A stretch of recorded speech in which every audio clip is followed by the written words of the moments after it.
Disclaimer.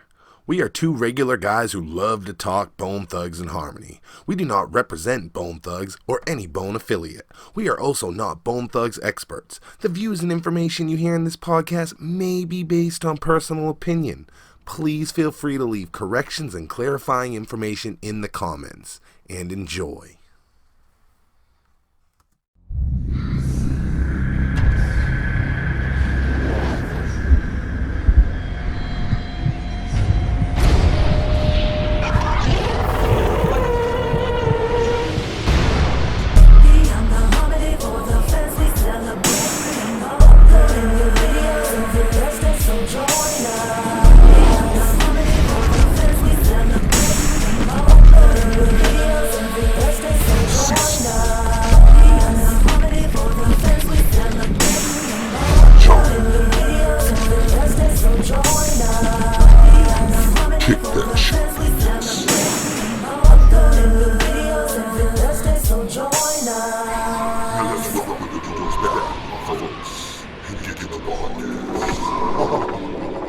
What's up, y'all? It's Cecil West, Beyond the Harmony, beyondtheharmony.com, back again with the one and only... Oh, Nathan, leap. And it is Thug Thursday, your favorite day of the week. We are back, Johnny. It's been good times. This is week 4, week 5? We in week 5 now? Yeah, well... You figure by now, in the game, Blaze is dropped, Jazz is dropped, Freaky G is dropped, and Bruce Hathcock is dropped. Boom. Week 5. With who? And who is the special guest tonight? Tonight, Sylk-E Fyne.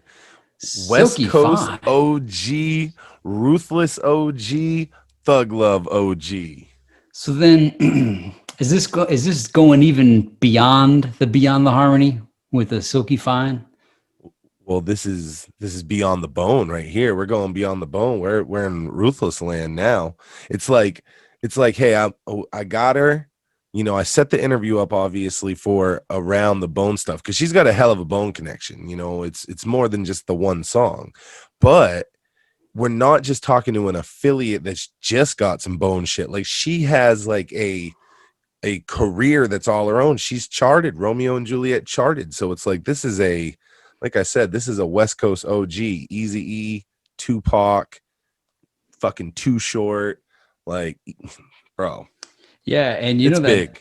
Romeo and Juliet, it didn't only chart, it was a gold by the Recording Industry of America, gold single. And for some reason, everybody knows the song. It's the craziest thing. I asked my wife I played it to her last night. She goes, "Oh, I remember this song." And I couldn't believe it. So everybody knows Romeo and Juliet by Sylk-E Fyne. Not everybody realizes it's Sylk-E Fyne that's the artist, but they all know the song. Yeah. Mm-hmm. Yeah, so she's got, you know, she's got her own history. You know, a bunch of history. She was on Ruthless before Bone, so yeah. I'm really looking forward to it. I'm looking forward to because unfortunately for Bone, they were kind of at Ruthless at the very end of Eric, you know, and they spend most of their time under Tamika.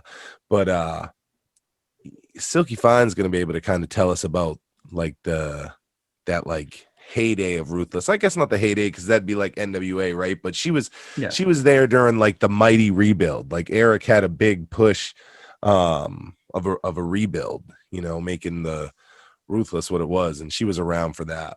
Yeah, and it's an interesting time because HWA also was still on the label.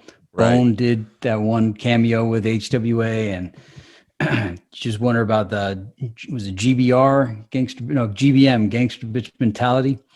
So they had two like NWA spin-off female groups. One is like strippers, and then the other one's like gangster bitches, right? So Eazy-E had novelty after novelty, and it's gonna be just neat to see how that plays in, how Bone played in at the time, because I'm still curious to know a little bit, and I doubt Sylk-E will be able to tell us about it. But like Bone being in that Any Last Words music video with Eazy-E, because that's not the Straight Off the Streets of Compton album. Any Last Words was on the 187 Dre album. So Bone kind of goes back farther than we think. You know, they were getting groomed in even on the 187 album. It's Yeah, you know, Andre. I'm real interested to know, like, it's Murda, okay, Crazy Bones on that with GBM, Yep. and you know, Crazy sounds, you can tell that's early in the Yeah. career, right? Like he's got almost like some Faces of Death flow going on, is what you would point it out, or you know, he just sounded more at like transitioning from that era. So it's pretty interesting. Well, yeah, hearing that yesterday, we always ask that question: where did that transition between the Faces of Death style and the Creeping on a Come Up style? Because it's you know such a drastic change. And then hearing that song, that particular Crazy Bone song, sounds like that's the missing link, the missing link between Faces of Death and the Creeping style, at least for Crazy Bone. Yeah. Yeah, this is an important interview to what we do. You know, even though it's usually like affiliates, you know, direct affiliates we interview, like this is so important because Sylk-E's literally the connection that bridged Tupac and Busy, which I mean, dude, that was like at when the war was on, that must have been the first connection, right? Like, you know, obviously a bunch of ruthless guys jumped to death row and this and that, but Sylk-E must have been the first like peaceful connection once the war was on. Yeah, well, not only that, this is something that just occurred to me now, and we forget through the sands of time. When Tupac was on that Art of War CD, that was a like tremendous cosign for Bone to have, because by the time Eternal concluded with the Crossroads and everything, a lot of the hardcore fans who were fans of Creeping on a Come Up, they started to like, they're like, yo, man, Bone went soft, man. You know, like, so some of the fans kind of were like, nah, I can't. They're too soft. This Crossroads stuff, this ain't for me. I'm for down for my thing, bang bang, got to stay down for my thing, like that. To them, that was what Bone is. And then having Tupac on the Art of War was like, you know, I was showing off to those same guys that wanted down for my thing. I'm like, hey, look, Tupac's on the Art of War. I mean, come on, you got to like Bone again. Yeah, So I remember flexing it in school. Like anybody that wasn't like listening to Bone like that, I was like, bro, you haven't listened to the fucking Bone and Tupac song, and that beat, bro. yeah, Anytime you played that for somebody that had never heard it, like you could see they were like, holy shit. yeah, yeah, man. I remember around the time it came out, it was when I first like learned about screwed down cassette decks. And you know, my friend Sterling had a cassette deck, and he used to play Thug Love screwed down all the time.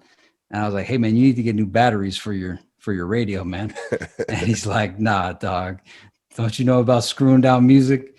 And what was neat though, because it never occurred to me to screw anybody else down, but with Bones, since they rap so fast, you were able to make out a lot more lyrics by slowing it down, which is funny too, because Crazy's verse on Handle the Vibe, he's like, sometimes you have to slow it down to figure out what we're doing. And so, yeah. Well, now we are about to screw the interview down for just a minute, right into a commercial break. And when we get back, we are going to chop it up with Sylk-E Fyne. We will catch you after that. Yeah, nigga. Thug line up in this motherfucker. Yeah, Mr. Salt off left face. Going down. Finna get y'all motherfuckers fucked up. Let's get high. Yeah. Now my nigga Pop run y'all motherfuckers with thug passion. Rest them got y'all niggas fucked up. Yeah. We got some new shit, nigga. Check this shit out. It's called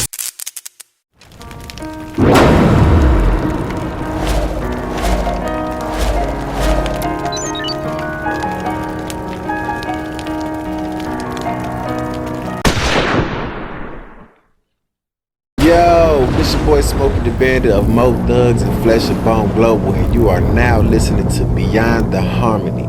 Stay tuned. And we are back, John Cecil and Sylk-E Fyne. She is a South Central LA OG, a former member of Ruthless Records, and holds a gold record for her hit song Romeo and Juliet. Sylk-E, welcome to Beyond the Harmony. Thank you so much for coming on.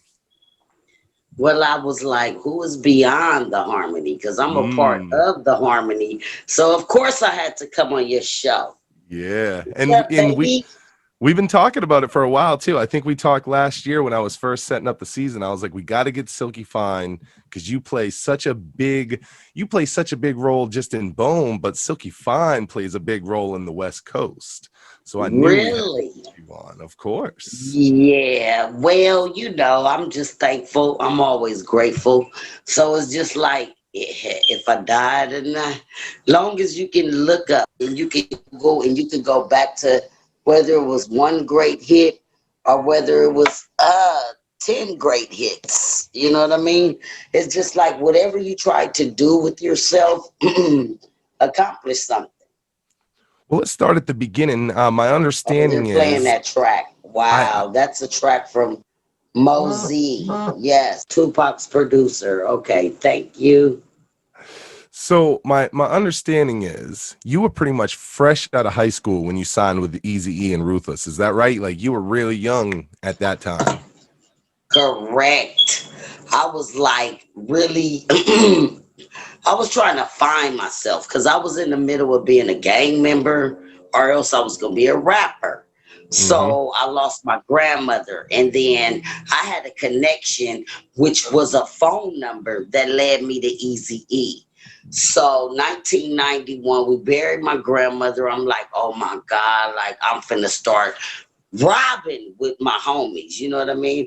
I was like, this gang banging shit, or else I'm gonna be a rapper. Well, I kept calling. I left messages on Eazy-E voicemail till I bugged his ass. So the day we buried my grandmother, he never responded. But the day that we buried my grandmother, I went and I bagged the nigga. Fuck you. I'm a gangster bitch. I never switch. The nigga called me back. Hello.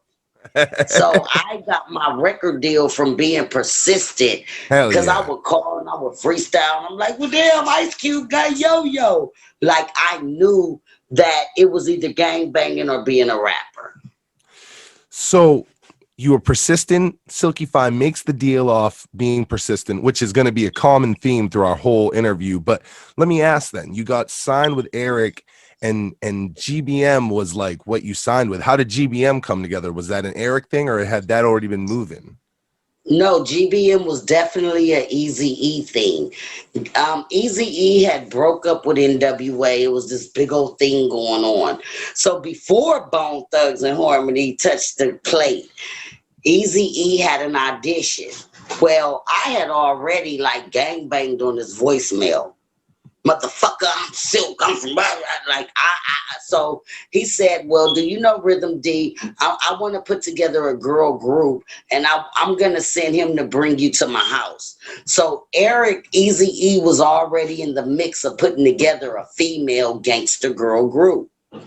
So the way the group came about was that he wanted to have a gangster girl group. I had already like rapped on his motherfucking answering service for like 3 months straight. And then when I went gangster, he responded.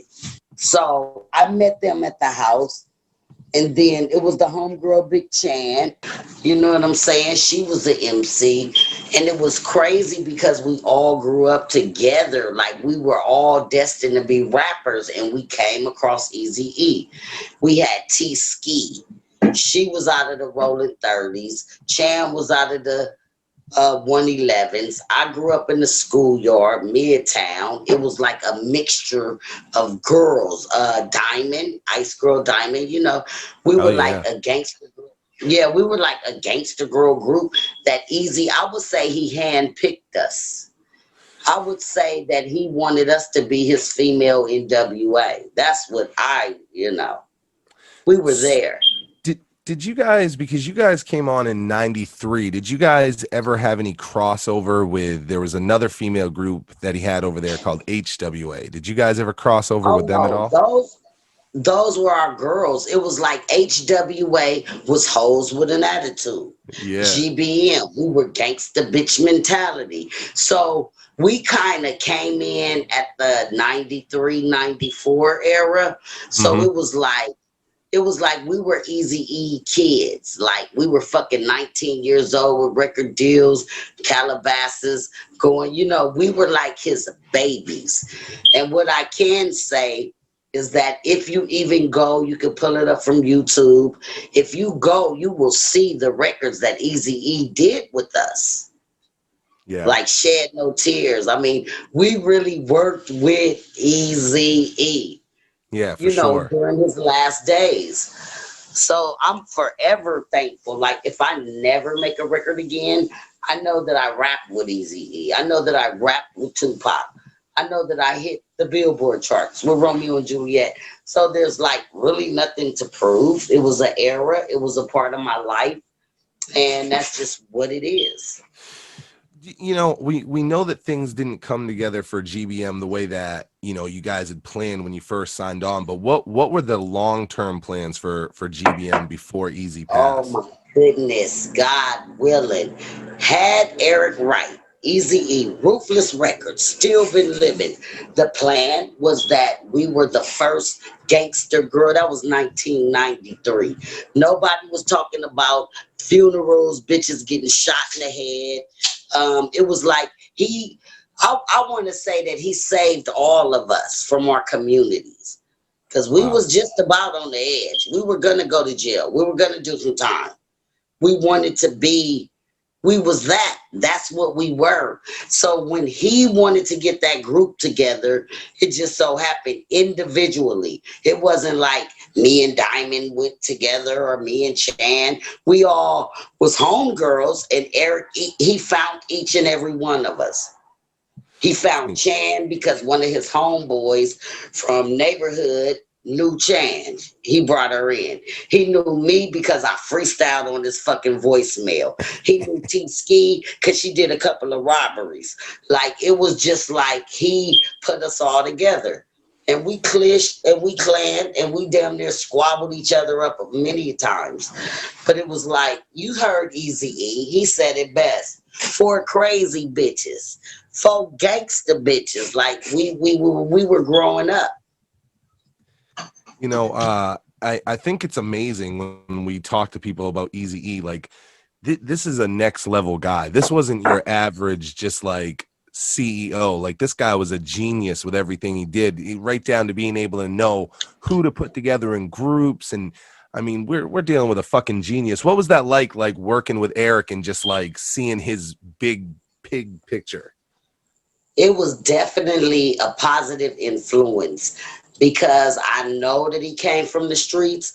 I know that he was straight off the streets of Compton. But when I was blessed to be a part of Eric's life, he was like intelligent. He was like, he wasn't the average big mouth, "Well, yeah, I'm hard." He was like Yeah. easy going. He was like intelligent where you wouldn't think a little dude from Compton selling dope would really help people and like build a business. And I would have to say, you know, Jerry Heller stepped in, and regardless of what happened at the end, it was a beginning. It was a business plan. And Eric elevated and he learned the game. And I just felt like he was ready to do his black business. I know that Jerry takes a lot of heat from people. Do you feel there was a point where Jerry was good and positive for Ruthless before it kind of took the dip? Yes.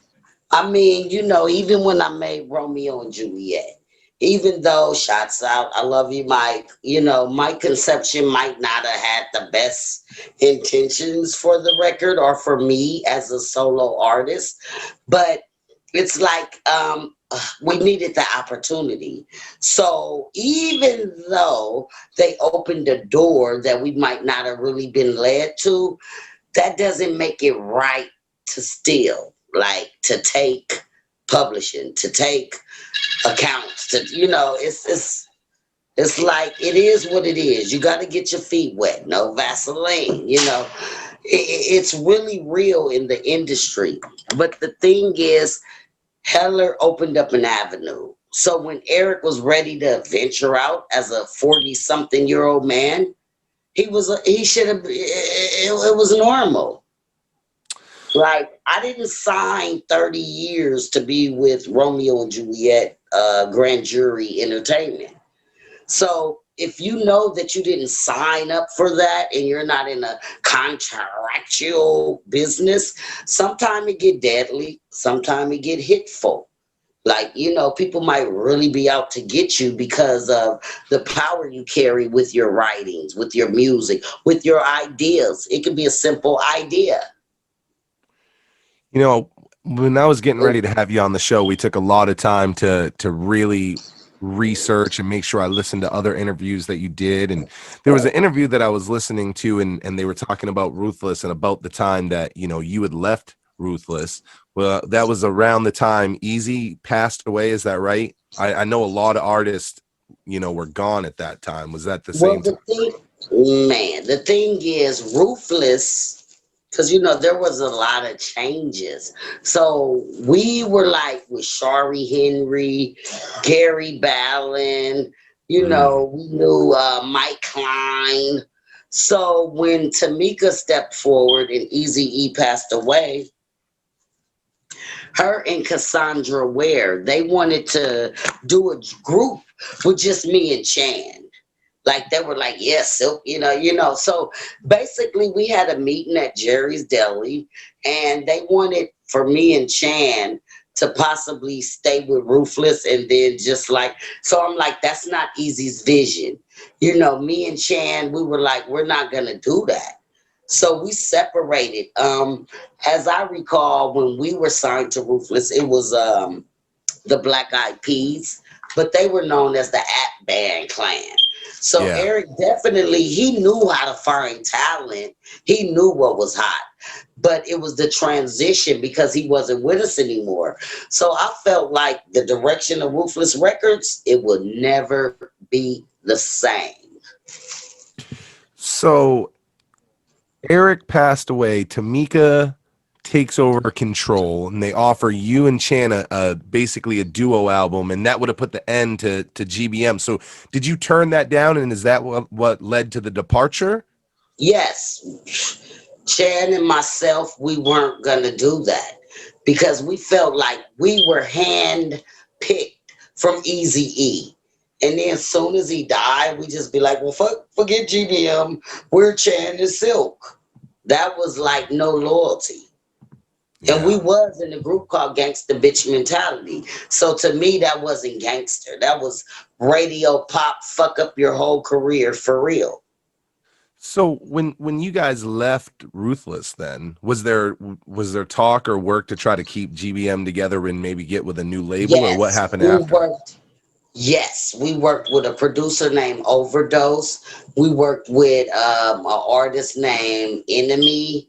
We stayed down with the Dog Pound. I went on to do records with Snoop Dogg. I did. You Got Beef with it. Well, that was after. That was way after.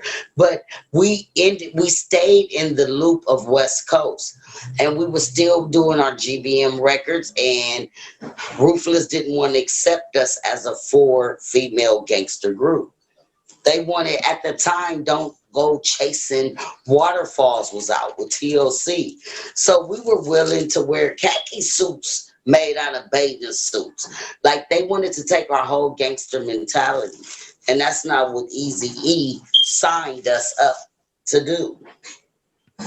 So you leave Ruthless then, and there's a transitional period. You have a little bit of time, and then there's a transitional period where you transition over to RCA, right? Right. So kind of tell me about that, because that's a big change going from a label like Ruthless and being in a group to having a solo deal with RCA. So the thing was, a lot of people, they were like West Coast was really popping in because we had the King T, the Alcoholics, the Snoop Dogs, the Dog Pound, the Lady of Rage, Yo, Ice Cube. The West Coast was really cracking. So we were already labeled as being Eazy-E artists. Well, once I started rhyming back in the day, I was known as a freestyler. Like, I was going to be a rapper because I didn't want to really gang bang. I didn't really want to go to jail. I didn't really want to do all this extra shit I was a product of community. It was in my face, like it's easy to do this. So I decided to just go full force. I wanted to be a rapper. I snatched mics. I took the gangster mentality into the hip hop world where you're going to know about me. So Mike Conception knew about me because my aunt through the 70s and the history, you know. So they told me to come in and write. I wanted to be the writer for Romeo and Juliet. I didn't want to be the rapper because I was like, I'm going back to the set. I was like, Eazy-E is dead. Tupac is dead. I don't want to be a rapper. Fuck that. The people that believed in me didn't live to see me make it.